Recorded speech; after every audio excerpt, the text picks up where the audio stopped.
Muy buenos días. Good morning. The 6,329th meeting of the Security Council is called to order.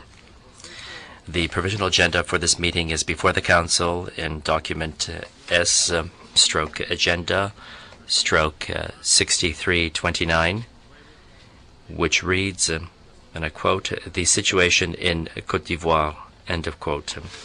Unless I hear any objection, I shall consider the agenda adopted. The agenda is adopted.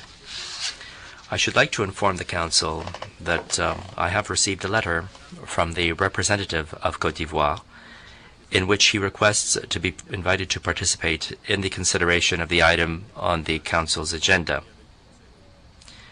In accordance with the usual practice, I propose, with the consent of the Council, to invite that representative to participate in the consideration without the right to vote, in accordance with the relevant provisions of the Charter and of Rule 37 of the Council's Provisional Rules of Procedure. There being no objection, it is so decided. I invite the representative of Côte d'Ivoire to take a seat at the Council table. In accordance with the understanding reached in the Council's prior consultations, I shall take it that the Security Council agrees to extend an invitation under Rule 39 of its Provisional Rules of Procedure to Mr. Choi Young-jin, Special Representative of the Secretary General and Head of the United Nations Operation in Côte d'Ivoire. It is so decided, and I invite Mr. Choi to take a seat at the Council table. The Security Council will now begin its consideration of item 2 of the agenda. The Security Council is meeting in accordance with the understanding reached in its prior consultations. I wish to draw the attention of the members to document S/2010/245, which contains the 24th report of the Secretary General on the United Nations operation in Côte d'Ivoire. At this meeting, the Security Council will hear a briefing by Mr. Choi Young-jin, and I now give the floor to Mr. Choi. Thank you, Mr. President. During the last Security Council consultations on Côte d'Ivoire on 17th March 2010, I reported that for the immediate future, two issues, that is, reunification elections, are likely to dominate the Ivorian peace process.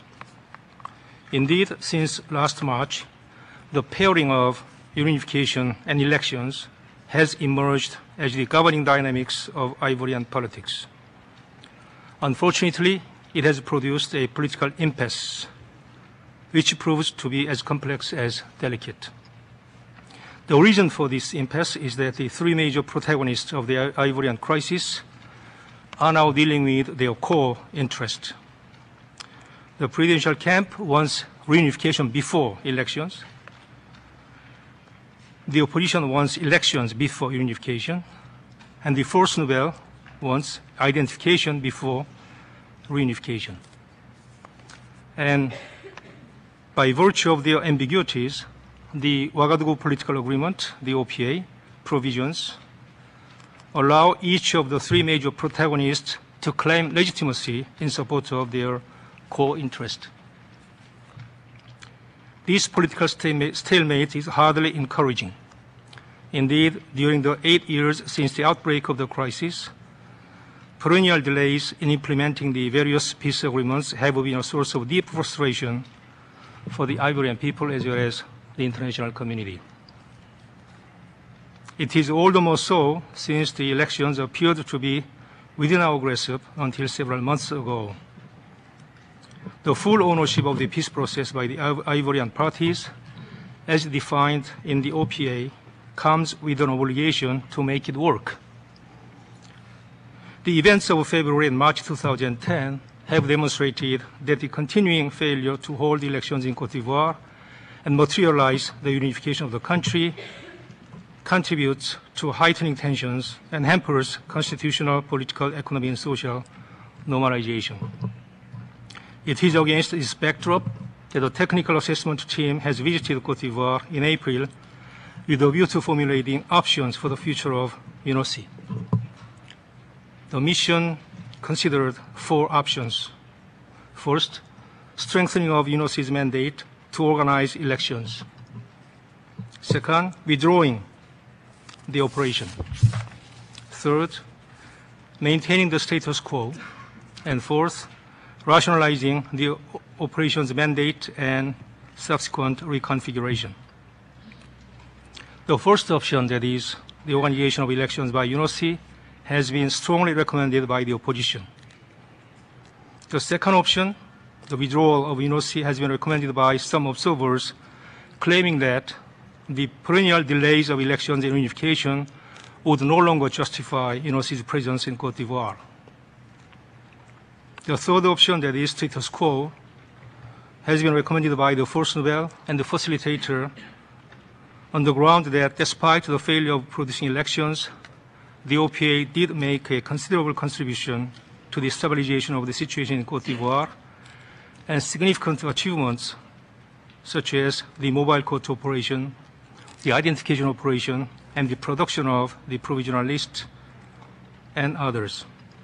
The fourth option, that is, rationalization of the UNOC's mandate and reconfiguration, has been recommended by some informed experts on Cote d'Ivoire.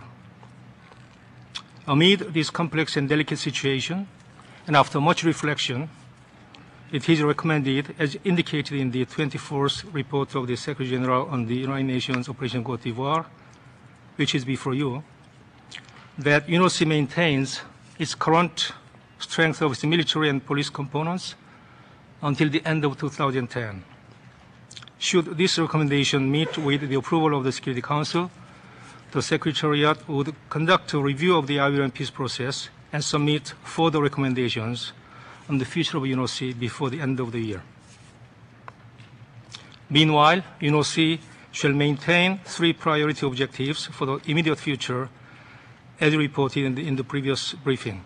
These are, first, maintaining peace and stability in Cote d'Ivoire, including the protection of civilians as mandated by the Security Council in its resolutions 1894 and 1911. Second, safeguarding the past achievements in both the elections and unification domains, and continue providing support towards the implementation of these 2 crucial processes. And the third, helping to establish the definitive electoral list as expeditiously as possible. This list constitutes sine qua non not only for the holding of the elections, but also for the completion of the identification operation and the subsequent distribution of the national identity cards. In particular, with regard to the first point, UNOC and the United Nations country team in Cote d'Ivoire will continue their efforts to develop a comprehensive strategy for the protection of civilians. This strategy, once developed, shall allow UNOC to fully implement the mandates given by the Security Council under changing circumstances. I thank you, Mr. President.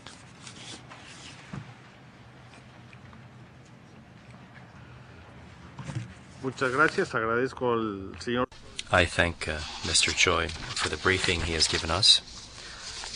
There are no further speakers on my list, and in accordance with the understanding reached in the Council's prior consultations, I now invite Council members to informal consultations to continue our discussion on the subject. The meeting is adjourned.